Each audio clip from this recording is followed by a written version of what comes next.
For day 20 of our December marathon, we bring you guys our top 10 women's wrestlers of 2025.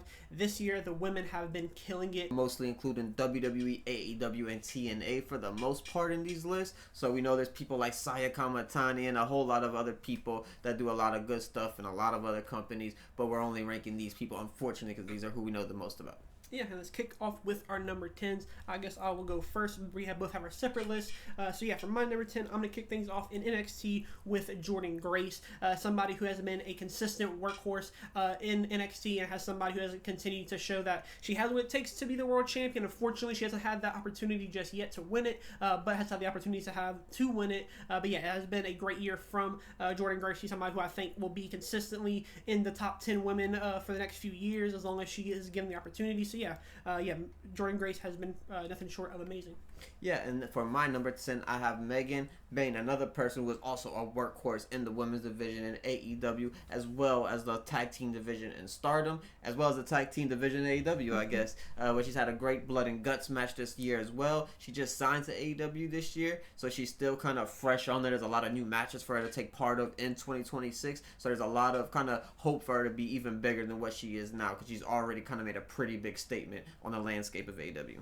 And for my number 9 now, I'm going to go with Sol Ruka, my favorite, and I think the best in-ring performer in NXT. This year, she has had a very good year. Obviously not winning the World Champion, but has had a great North American run. Won the Speed Champion, was a double champion. So, a very good year from Sol Ruka, and somebody who, again, when she does get the call-up to the main roster, it'll be a great year for her, and she'll have pretty much anything she wants to do. She has the ability to do that. Yeah, for my number 9, I also have Sol Ruka, just very successful this year, double champion, has a tag team with Zarya, did really good stuff there, had a match at Evolution, had a match at Saturday Night's Main Event, so a lot of good stuff to look forward to with Sol Ruka, because she does look like she's going to be a part of that main roster very soon. And then for my number 8, I'm going to go with Becky Lynch. She has had a great year. Obviously, she hasn't done the most amount of things, but when she has been around, it has been amazing. The stuff with Lyra Valkyria with the heel turn, and then the tag team stuff, it has been great. And then obviously the stuff with AJ Lee has been good. Her heel work has been great. The stuff with her catchphrase has been great. So everything about her, she's just been consistently good. So very good year from Becky Lynch. And for my number 8, I have JC Jane, a triple world champion this year, becoming a 2-time NXT champion as well as a TNA Knockouts world champion. So really good stuff from her, leading her faction to a lot of success as well. Fallon Henley is currently a speed champion. They had Jasmine Nix, of course, to start the year, but unfortunately she did get released from the WWE, and they picked up Lainey Reed in her spot, which is I hate to say it like despairingly, but she is kind of an improvement. She's a very good wrestler, someone who I am really looking forward to, and is currently feuding with Kendall Gray at the moment. So there's a lot of good stuff leaning in her direction right now, and I do think she'll hold gold soon. For me, I also have JC Jane, but at number 7. She pretty much everything you said I agree with. She's somebody who, when all the top women from last year kind of got called up, like the Roxanne Perez's, Stephanie's, Julia's, she took that spot of being the face of the women's division and really wants the face of NXT at some points.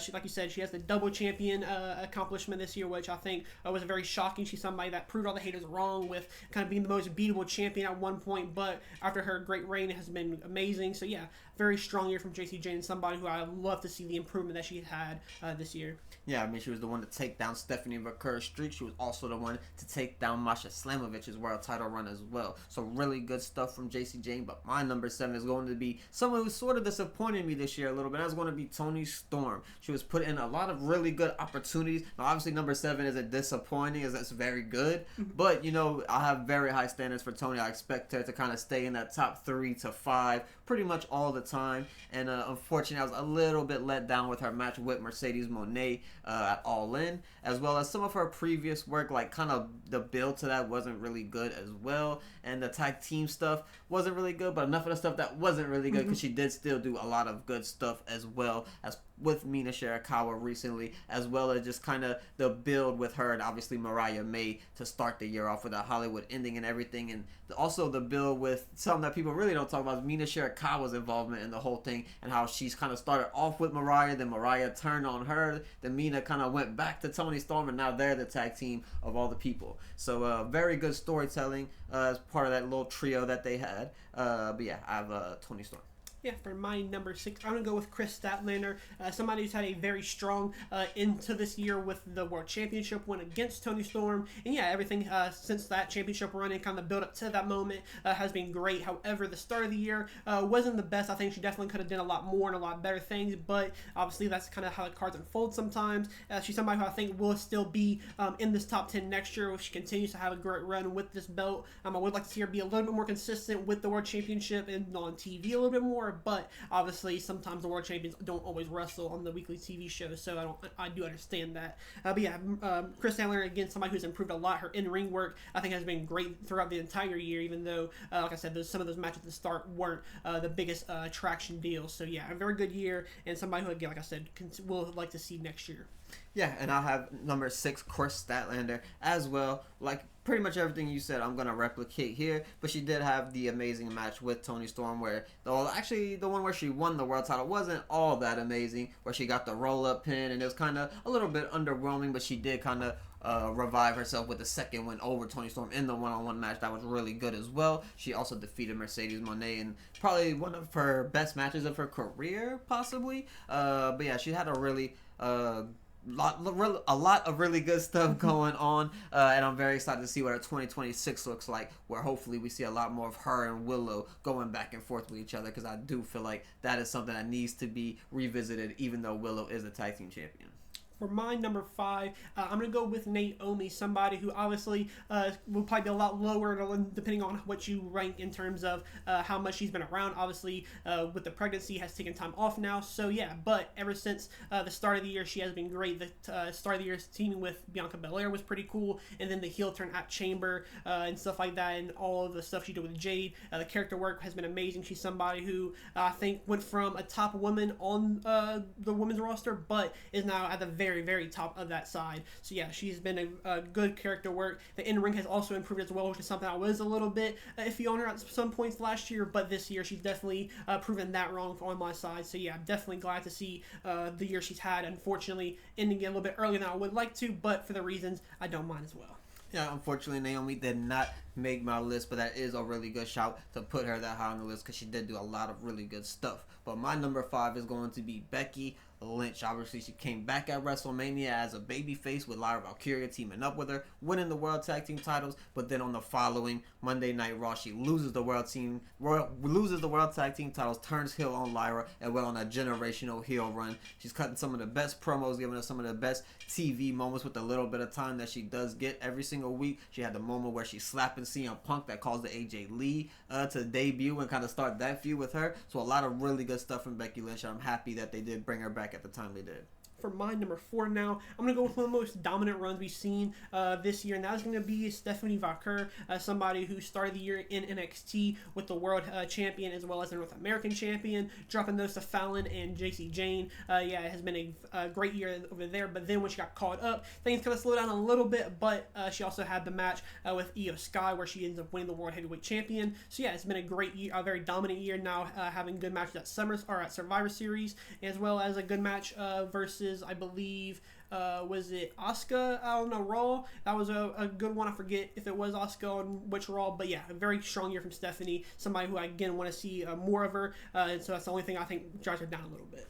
And with my number 4, I have Rhea Bloody Ripley. Coming in at number 4, she had an amazing triple threat match at WrestleMania, an amazing match with Io Sky, where unfortunately she got cashed in on, and that's where Naomi came in. But yeah, really good stuff from Rhea Ripley, good storytelling, good tag team stuff with her and Io as well. The singles matches with Io leading up into WrestleMania were also really good. The Liv Morgan match to start the year on the Netflix debut was also really good, where she did win the world title. So she has had success in the singles division and the tag division on WrestleMania, big stages, little stages, her hometown in Perth. So a lot of good stuff from Rhea Ripley this year. For my number 3 now, I do have Toni Storm, somebody who I believe did have a very, very good year, kicking the stuff off with Mariah May. Obviously, that's going to be the big talking point, but obviously the stuff with Athena as well, after she won the Casino Gauntlet, I think that was a really fun build. Kind of obviously unfortunate that Athena hasn't been seen as much since then, but obviously I think that little build over there was pretty fun, and as well as the loss to Chris Statlander, I do obviously the stuff with it being a roll up, obviously it's very controversial whether you like it or not. I personally I do like kind of a surprise win every once in a while, but then the rematch, like you mentioned, was a very fun match. And yeah, I think she definitely had a very strong year. Obviously with the tag team division, didn't hasn't hit the top of the mark yet, but something I think will pick up next year if they do try to go for that tag team champion again. Yeah. And at number 3, I have Stephanie Vaquer, someone who came into NXT, won the North American title, won the world title, came into the main roster, and then also won that world title. So someone who's been very dominant, puts on some of the best matches of the entire year, very, very consistent. Unfortunately, very recently, the last maybe month, has been a little bit of a downside, kind of sloping downward for Stephanie Vaquer, but I do think she could pick that right back up because this is sort of the dead time in the WWE anyway. And then for my number 2, I'm going to go with the best women's wrestler in AEW, and that is going to be Mercedes Moné. Obviously, being the belt collector now, she has had a very, very dominant year. But yeah, I think just the character building, obviously, she has now seen a little bit more cracks a little bit as of late. But yeah, obviously, kind of slowing down a little bit more. But yeah, everything has been great from her. I love just consistent matches from her pretty much every single show. She's somebody who I wish was a little bit more on weekly TV shows, so yeah, that's the only really knock on her, but again, everything she's done has been nothing short of amazing, and has continued to prove watching she is in the top 3 women's wrestlers of all time. Yeah, and I'll have number 2, Mercedes Moné as well.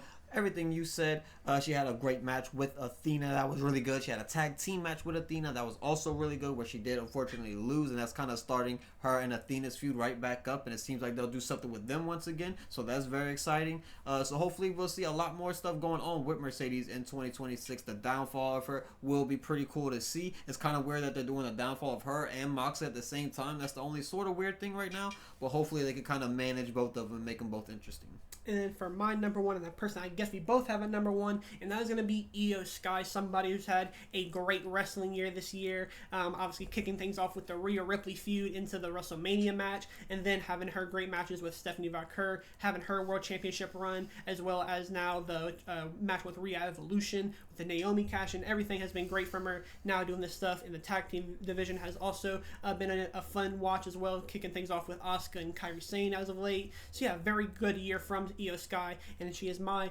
favorite women's wrestler of the year. Yeah, same thing. Obviously, she is number 1 for me. She went into Mania as champion, went out of Mania as champion, still undefeated versus Rhea Ripley, has became a mega star this year. Last year, she was obviously a star. She was pretty up there, she was a main eventer, but now she's like a main eventer. She's up there with the Rhea Ripleys, with the Charlotte Flairs, with the Becky Lynches. She is one of the best wrestlers in the world, not just women wrestlers. She's one of the best wrestlers in the world. She is up there on the levels of Osprey and things of that nature. So yeah, very happy for Io Sky. Hopefully her 2026 is just as successful. I do think we'll see a lot more tag team Io Sky next year, because we've seen a whole lot of dominant Io Sky this year. So I do think 2026 she might cool off a little bit and kind of slide into that tag team division potentially. But yeah, that will wrap it up for our top 10 women's list. Obviously, this is going to be a very controversial thing because everybody's going to have certain people way higher, way lower. So obviously, let us know what you guys think down in the comments below. Let us know how bad our lists are. So yeah, thank you guys for watching. If you did enjoy this, make sure to leave a like and subscribe and put notifications on to continue to get notifications for all of our December marathon. And yeah, thank you guys for watching, and we'll see you guys in the next one.